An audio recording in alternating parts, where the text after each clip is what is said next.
السلام عليكم ومرحبا بكم في فيديو جديد. واش عارف شكون هو الراجل اللي بدا حياته في الصحراء ولا واحد من اعظم قادة التاريخ الاسلامي؟ انه ما طلبش الملك ولكن الملك جا حتى لعنده.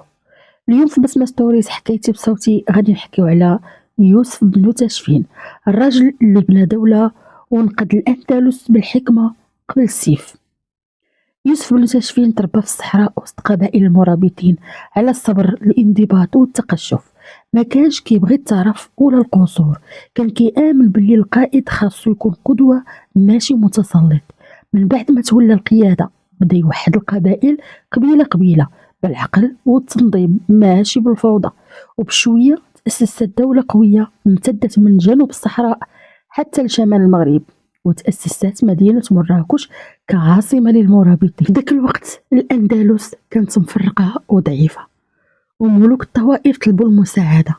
يوسف بن تاشفين كان قدام اختيار صعيب ولكن اختار الواجب، مشى للأندلس وقاد جيش منظم وواجه واحد من أقوى الجيوش في معركة الزلاقة، وبحكمة وتخطيط تحقق نصر كبير خلى اسمه يتكتب في صفحات التاريخ. ولكن الحاجة اللي حيرت المؤرخين هي أن يوسف بن تاشفين من بعد كل هذه الانتصارات رجع يعيش ببساطة وما غرقش في الدنيا. يوسف بن تاشفين ما علمناش غير كيف نربحو المعارك، علمنا كيفاش نربحو النفس قبل ما نربحو العدو. يوسف بن تاشفين ما خلاش وراه غير دولة، خلى معنى القائد اللي كيخدم بصمت وكيقدم الواجب على المجد الشخصي. في زمن كان فيه الحكم عبارة عن طمع اختار العدل، وفي وقت كان فيه الانتصار غرور اختار التواضع.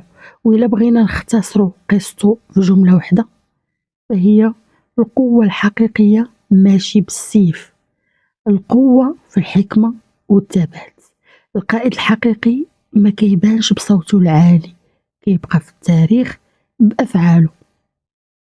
وهنا نكون ساليت الاختصار ديال الفيديو ديالي على يوسف بن تاشفين. نشوفكم في فيديو جاي مع شخصية أخرى. السلام عليكم.